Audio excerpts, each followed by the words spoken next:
Imagine I hand you a map, a perfect map. Every shortcut, every danger, every wrong turn already marked on it. If I gave you this map today, would you reach your destination tomorrow? Most people would immediately say yes. But history tells us something completely different. Thousands of people know exactly how to lose weight, yet millions of us struggle. Thousands know they should save money, yet many don't.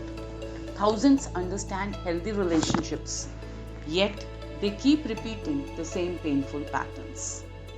Knowledge has never been rare, change has. So here is the real question. If knowing is enough, why doesn't knowing change us?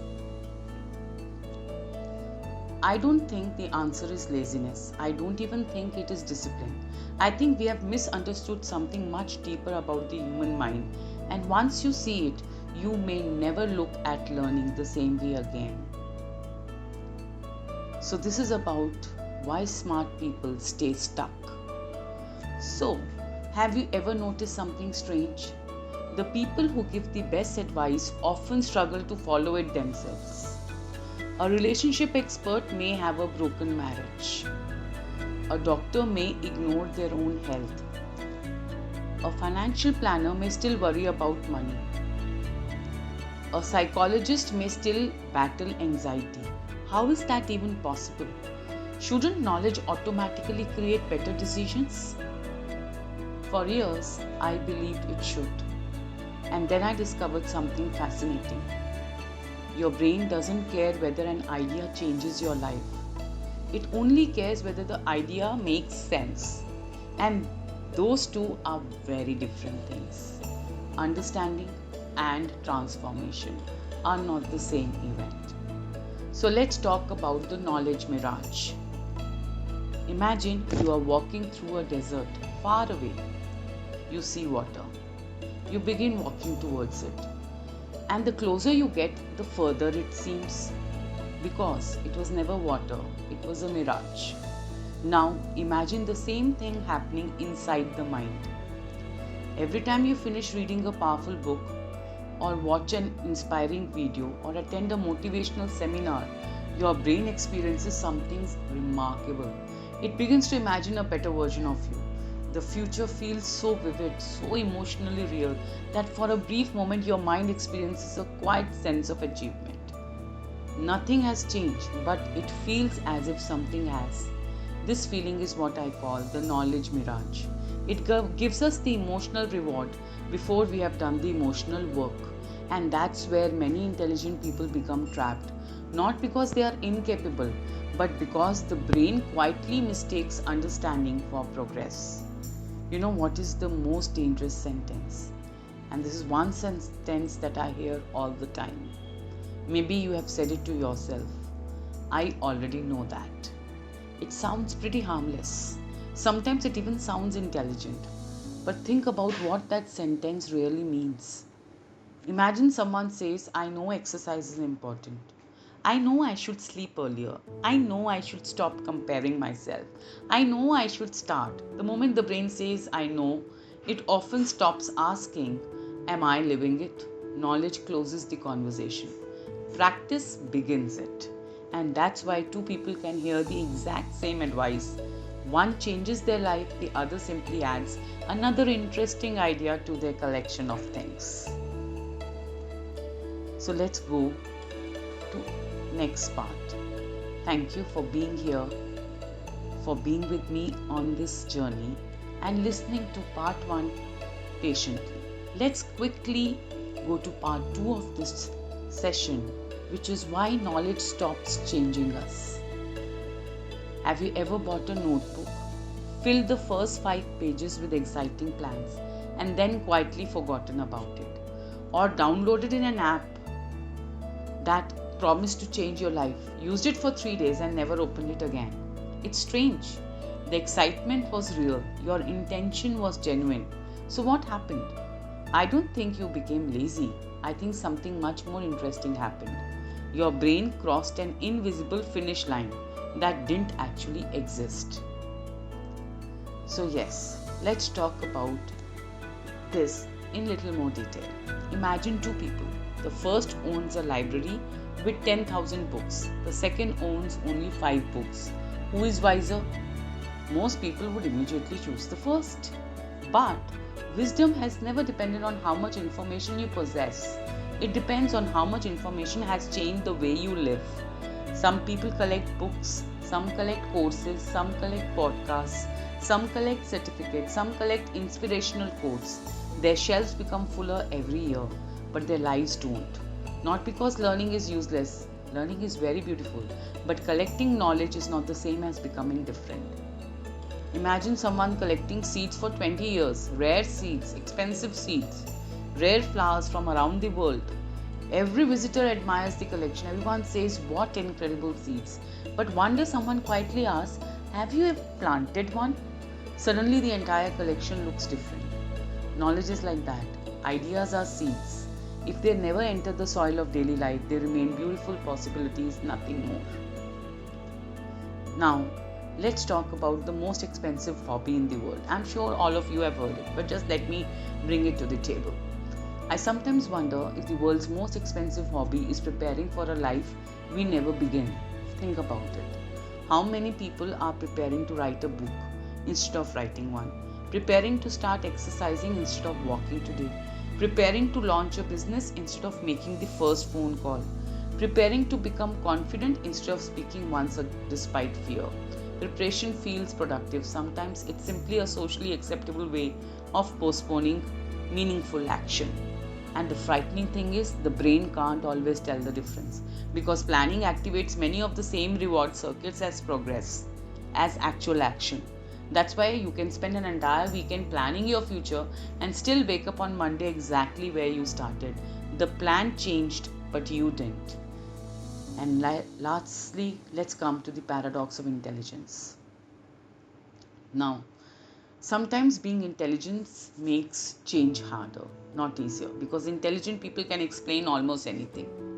Why isn't it the right time? Why conditions aren't perfect? Why they need a little more research? Why another month would be better? Why the economy is uncertain? Why they should wait? And the explanation sounds very logical and intelligent. It sounds responsible. Sometimes it's even true, but logic has a dangerous side. It can become a beautifully decorated prison. Not built from fear, but built from reasons. And prisons made of reasons are the hardest to escape, because they don't feel like prisons, they feel like wisdom. So every morning, before you even get out of bed, your brain begins negotiating with you. Tomorrow would be better. You are tired today.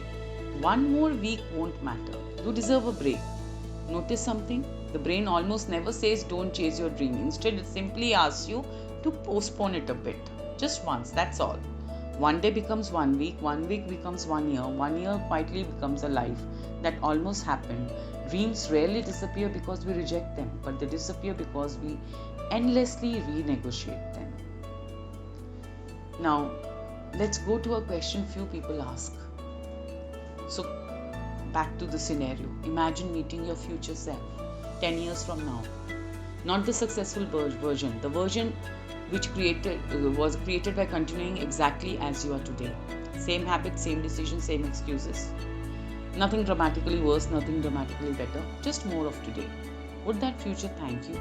Or would they gently ask, why did you keep waiting when you already knew? That question unsettled me the first time I asked it, because suddenly I realized my future isn't being built by the decisions I make once in a while. It's being built by the decisions I postpone every single day. And yes, now I come to the part 3 of this session. Thank you for staying with me all this while. Let's talk about why change feels so hard. So now another scene. Imagine trying to push a huge boulder up a hill. For a few moments it moves, then you stop pushing and slowly it rolls back to exactly where it started. Most people think this happens because the person wasn't strong enough. But I don't. I think something else was pulling the boulder. Now imagine that boulder is your life. Every habit you have repeated, every belief you have carried, every decision you have made, every fear you have accepted, together they create an invisible force. A force that quietly pulls you back to the person you've always been. I call this identity gravity.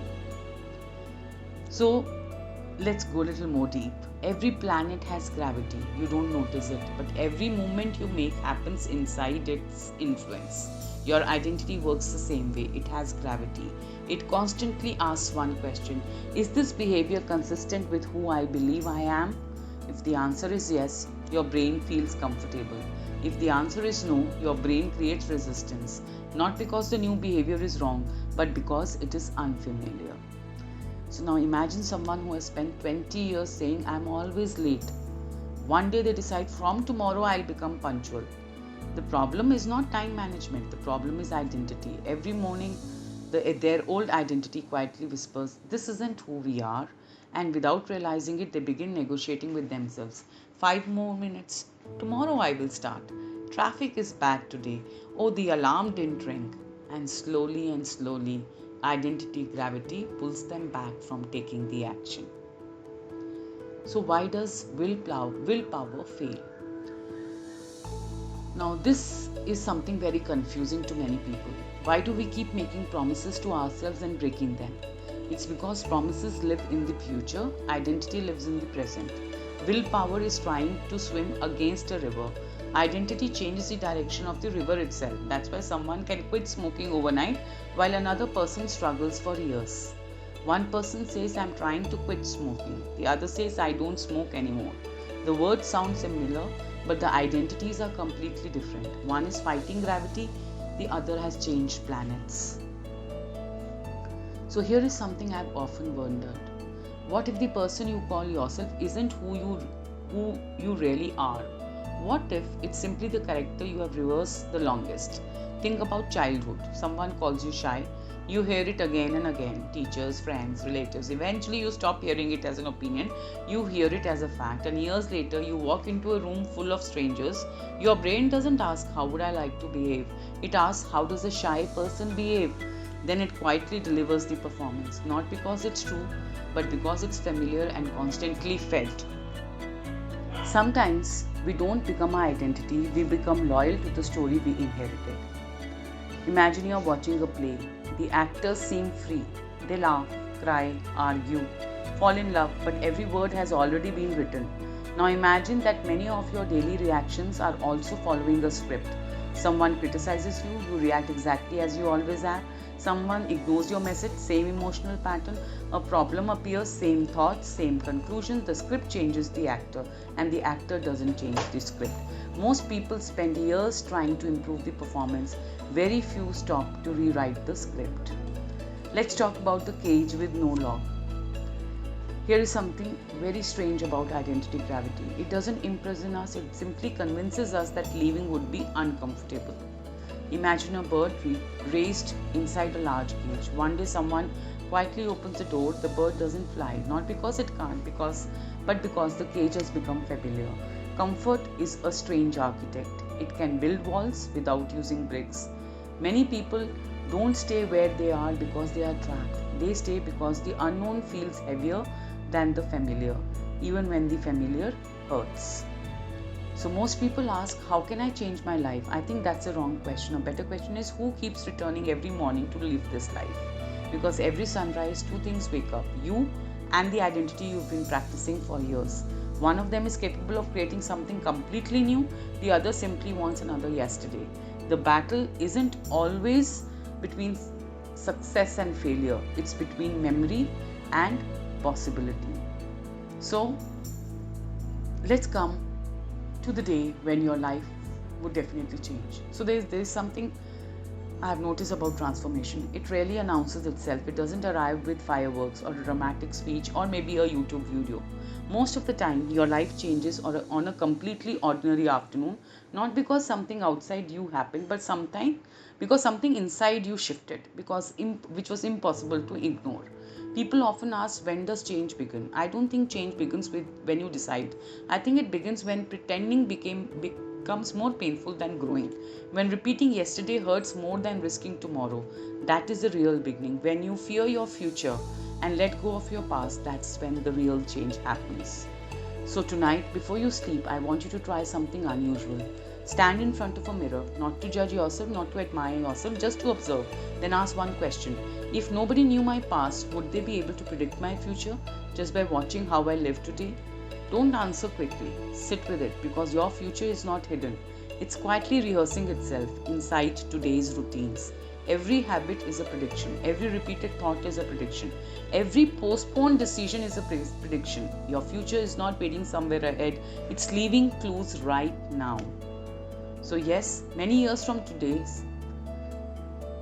imagine somebody builds a museum, not because about famous people, but about ordinary lives.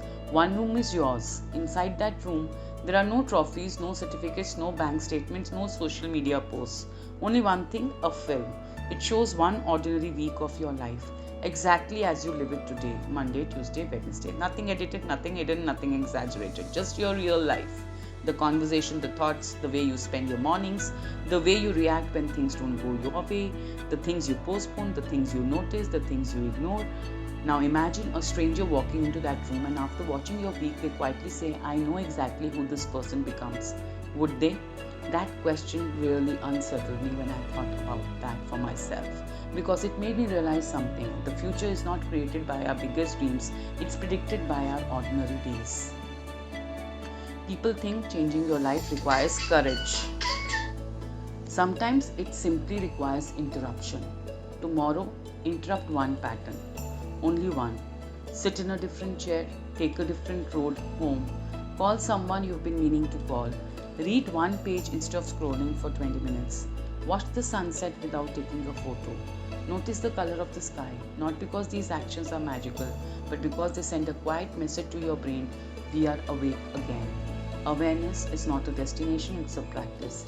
Every time you interrupt autopilot, you remind yourself that you are still the author of your story. And yes, my last thought.